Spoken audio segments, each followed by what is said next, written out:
여러분 안녕하세요. 오늘 얘기는요, 화학농, 유기농, 자연농 2배 생산 높이기입니다.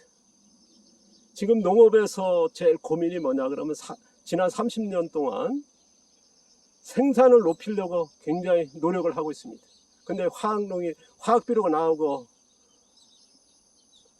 발효태비가 나오고 여러 그 기술들이 나오고 품종 개량이 나오고 했습니다만은 생산량은 더 이상에 올라가지 않는 정체 현상에 놓여 있습니다.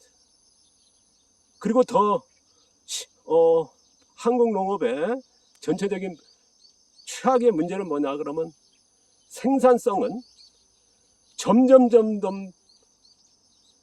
나빠지고 있습니다. 이게 한국 농업의 제일 큰 고민이고 난제입니다. 우리가 생산량을 높이기 위해서 어떻습니까? 화학비료나 발효태비 넣어서 높이려고 그러고 안 되니까 이제 품종 개량된 그걸로 많이 합니다. 같이 곁들이는 거죠. 그리고 어떻습니까? 시설 같은 거 합니다. 뭐 비닐 멀칭이라든가 비닐 하우스 같은 거 하면서 그래서 생산량 조금 높은 것 같습니다만은 계절을 바꾸면서 나가고 했습니다만은 어쨌든 전체적인 생산량은 안 올라가고 있거든요. 그게 지금 한계입니다. 그리고 생산량이 우리나라가 굉장히 높다 하지만은 1에서 10단계를 나눈다 그러면요, 거의 2단계, 3단계 정도의 그룹에 속합니다. 거기에 결정적인 게 뭐냐? 토양이 나빠진다는 그거거든요. 그리고 생산성을 따진다 그러면 1단계에서 10단계 한다 그러면 제일 난제인 거의 8단계, 9단계 정도로 생산성이 낮습니다. 그 결정적인 게 뭐냐? 생산량도 낮은 데다가 1단계 1그룹은 아니거든요. 2그룹 정도에 속하지 않습니까? 거기에서 뭐냐? 생산 비용입니다. 폭등하는 생산 비용, 인건 비용, 이런 것들이 계속 올라오고 있어요. 그러다 보니까 어땠습니까? 단위 면적 땅에서 생산성을 전체 다 했을 때 거의 8그룹, 9그룹까지 보고 있습니다. 그 정도로 최악의 상태의 문제점으로 보고 있거든요. 그나마 우리가 이제 생산장이 그걸로 해서 뭐 유통이라든가 하면서 가격을 경제가 유지되다 보니까요. 그래서 유지하는 농가들도 많은 건 사실입니다. 하지만은 전체적으로 봤을 때는 그런 문제가 지금 놓여 있지 않나. 그 중에서 뭐 유통의 문제가 제일 크다지만은 어쨌든 생산성에서 낮은 거는 정말 심각한 문제거든요. 그 중에서 생산 비용이라는 거. 뭐 농자재 가격이 얼마나 올랐습니까? 농산물 가격은 그에 비해서 농지 가격이 얼마나 올랐습니까? 이런 것들이 고민이 클 겁니다. 제가 일반적으로 이제 생산성을 높이기 위해서 화학비라든가 밑거름 넣고 발효템 넣어서 작물 심고 그리고 수확하면서 새로 파종하고 이게 일반적인 패턴이거든요. 근데 오늘 얘기하고 싶은 얘기는 뭐냐 그러면 그런 방법보다는요, 2배 더 생산성을 높이는 방법이 있더라는 거. 제가 앞서 계속 소개했지 않습니까? 그러면 2배 이상 더 생산된다 그러면 어떻습니까? 생산성은요, 그 2배보다는 4배가 될 겁니다. 4배가 아니라 5배, 6배라 얘기하는 게 맞을지는 모르겠습니다. 왜? 생산 비용이 그만큼 아까 8그룹, 9그룹이 아니라 4그룹, 3그룹까지도 치솟을 수 있습니다. 뭐 계속 소개합니다만은 제가 이제 앞서 한번 소개했던 예가 있었습니다. 어린이집에서 원장하고 원감이 저를 찾아왔습니다. 찾아온 이유는 뭐냐면 거기에 생태보육인데요. 그런 친환경 급식하는 데서 텃밭이 있습니다.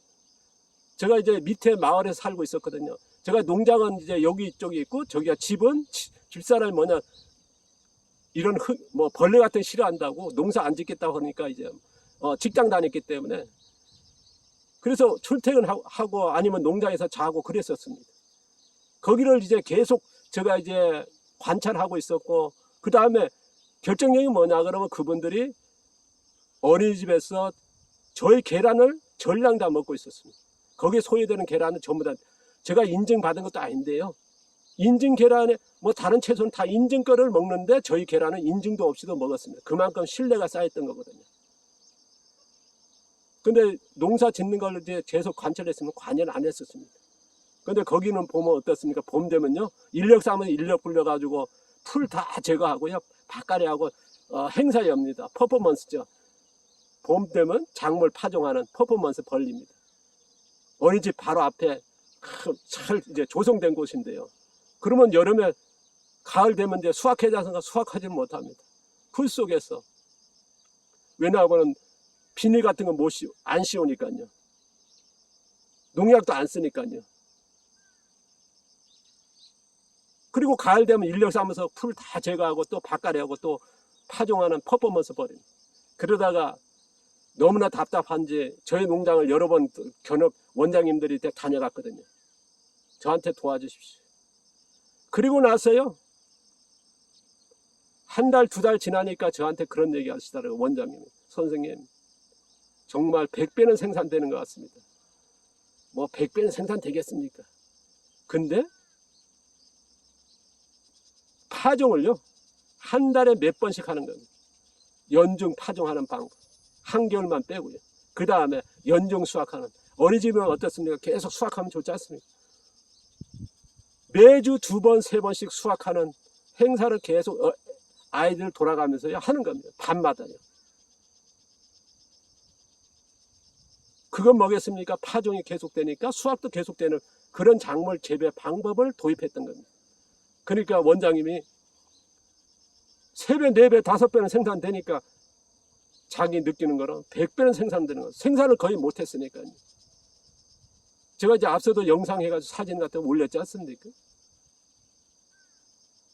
그리고 또 하나는 얘기가 있었습니다. 일본 농협 유통 본부장을 단장으로 해서 우리나라 농업을 시찰한 때가 있었습니다. 한 20여 년 전입니다만은 거기에는 일본에 내놓으란 선진 농가들이 끼었었습니다. 선진 농가를 대상으로 해서 한국 농업을 알기 위해서 시찰하는 열흘 넘게 우리나라 전역을 돌았습니다. 그 중에서 제주도에도 1박 오는 기회가 일정을 잡았습니다. 감사하게도 저희 농장도 견학하는 대상으로 삼았더라고요. 그 일행 중에 몇 분은 저희 농장을 다녀가신 분들이었습니다. 우리나라 시찰한 농가에 비하면요, 저희 규모는 50분의 1, 100분의 1 정도밖에 안 되는 아주 작은 농장이었습니다. 그분들에 비해서는요. 그리고 일본의 농가에 비해서는 50배, 100배 적은 농가였습니다. 근데 하나 알려진 게 수익률은 한국에서 제일 높은 농가로 소개됐습니다. 우스갯소리로 반 썩은 호박도 팔아먹는다 한 정도로 이제. 왜냐 그러면 거기에 참가하신 분들이 직접 받고 그거를 다른 시찰단의 농가들에도 보여주고 그래서 일정을 잡았더라고요. 그래서 와가지고 그분들은 어떤 코스를 선택했냐 그러면 우리나라의 대부분의 거의 99%는 8,000원짜리 코스를 선택합니다. 육지에서도 많이 오시는데요. 농민단체도 보면 8,000원 코스는 아니면 그냥 견학 정도? 무료의 견학. 그 정도입니다. 8,000원짜리 하면 이제 음식 체험하고 이제 특강하고 그러는데 견학하고 하는데요. 이분들은 3만원짜리 코스를 선택했어요. 오셨을 때 농장 견학 안내하고요. 제가 이제 현장에서 설명하면서 하고 그 다음에 음식 체험. 생산한 농작물만 가지고 음식을 차리는 겁니다. 거기에 소금이라든가 그런 것만 이제 외부 거고요. 그러니까 농작물 재료는 전부 다 거의 98% 거기 음식에 올라가는 재료는 100% 고기서부터 쌀서부터 채소 같은 거 다 생산했어요. 그걸 직접 견학하면 받고 그거 음식을 만든 거를 제가 이제 서빙하면서 설명합니다. 여기에 재료는 뭐고 스파이스가 어떻게 음식이 만드는 과정 설명하면서 한 번에 이제 우리가 한식으로 나가는 게 아니고요. 코스식으로 나갑니다. 왜냐 그러면 설명이 가야 되니까요. 그러면서 그분들의 농사라는 거 질문도 하고 받고 그러겠습니다. 그리고 나서 특강이 이어졌습니다. 그리고 나서 이제 질문 질의 시간이 있을 때 그분들의 제일 먼저 질문이 뭐냐면 양배추는 캬배추는 자연농은 힘들고 농약 없이는 힘듭니다. 일본들이 뭐냐면 캐베츠를 많이 먹거든요. 우리나라에 비해서 1인당 소비량이 거의 2배는 되지 않을까 싶습니다. 2배는 넘을 겁니다. 일본의 자연농에서도 보면 농약 안 하고 재배하는 자연농의 성공률이 하더라도 굉장히 작고요. 벌레 먹어서 지금도 유튜브에 자연농 해가지고 캐베츠 검색하면 수많은 유튜브들이 나올 겁니다. 그때는 더 심각했거든요. 더 안 됐었어요. 지금도 뭐 그렇게 성공한 농가들이 없습니다. 저는 이제 지금도 양배추 보여드렸지 않습니까? 계속. 그때도 그렇게 성공했어. 농약 없이도 가능하다. 지금 보여지는 무기현 상태 유기농하지 않은 자연농으로 양배추 수확하는 걸, 왜냐 그러면 체험할 때마다 양배추가 올라가니까요. 그래서 양배추가 왜 되는 방법에 대해 질문했고 그 대답을 했었어. 그리고 나서 하나 결정적인 또 질문하더라고요. 학구사이는, 캐베츠도 어렵지만 학구사이는 100% 안 된다고 그 단언을 할 정도였어요. 그래서 제가 그런 얘기 했어요. 바로 당신들이 먹은 김치가 바로 내가 생산한, 여기서 생산된 배추, 학구사이와 고추다. 눈이 동그랗게. 깜짝 놀란 거지. 배추는 농약 없이 안 된다. 근데 음식 체험하면서 먹어봤지 않습니까? 그래서 이 음식 체험이 굉장히 중요해요. 이 김치는 누가 만들었습니까? 아까 먹었던, 그러니까 저희 집사람이 만들었습니다. 근데 저희 집사람이 그러더라고요.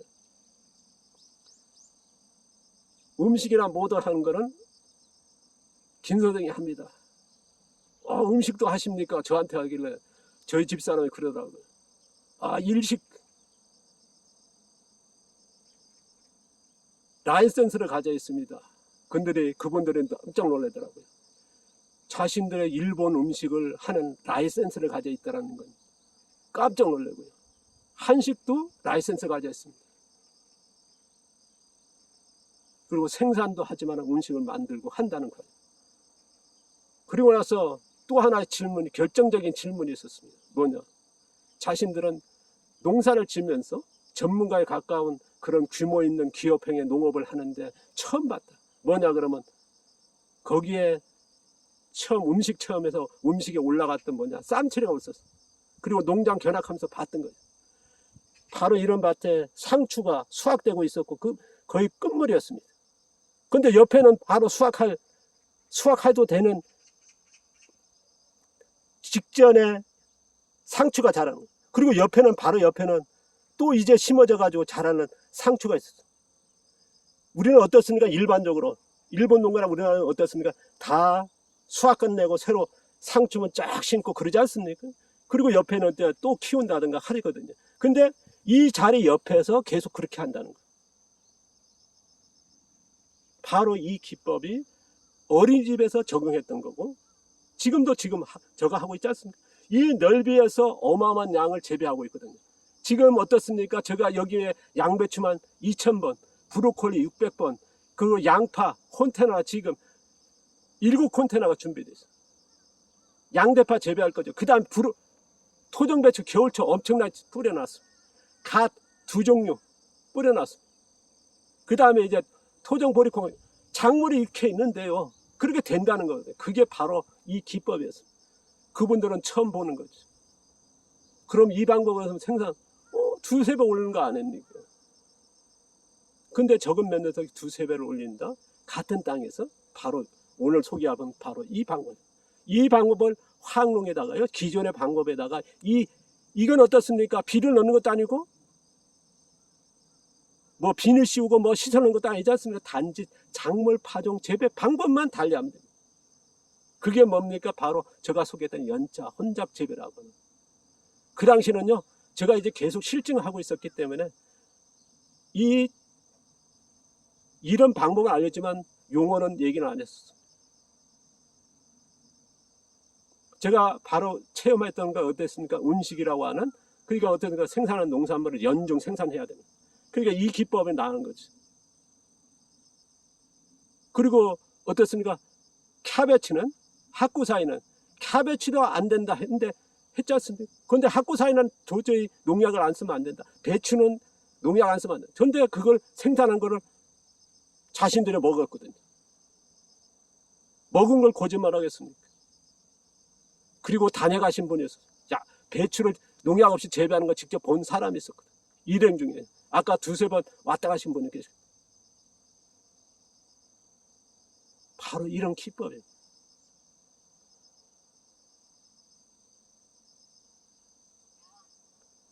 비료를 더 넣고 아니면 시설을 더 하고 뭐 생산 비용에 투자한 게 아니라 단지 작물 재배 방법이라고 하는 타종 재배 방법이라 이것만 달리해서도 된다는 거예요. 근데 여기서 문제를 냅니다. 이렇게 작물을 계속 심으면 지력이 떨어져서 땅이 나빠진다고요. 그러니까 땅이 나빠지니까 땅을 살리기 위해서 일본이나 우리나라 어떻습니까? 막 유기물 같은 거 땅을 파가지고 아니면 녹비작물 땅에 가지고 집어넣지 않습니까? 그러면 토양을 파괴시키고 그러면 유기물이 들어가면 뭐 미생물이 많아질 것이다. 근데 작물만 커지 토양은 더 나빠진다. 앞서 제가 얘기했지 않습니까? 30년 해보니까 어떻습니까? 더 나빠지더라. 유기물은 높아가는데 함량은 높아가는데 미생물은 증가할 것 같은데 그렇게 안 되더라.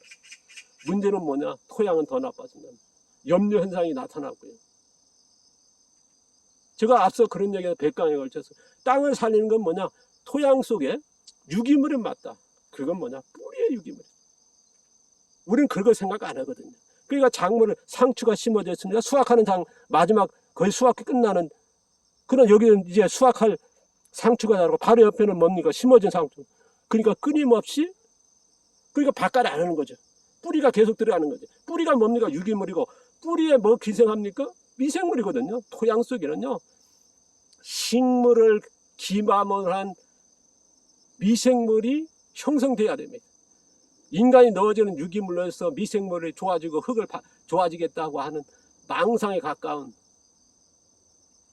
그럴 것이다 하는 추측이었고 근데 그거는 30년 동안의 결과가 나온 거거든요.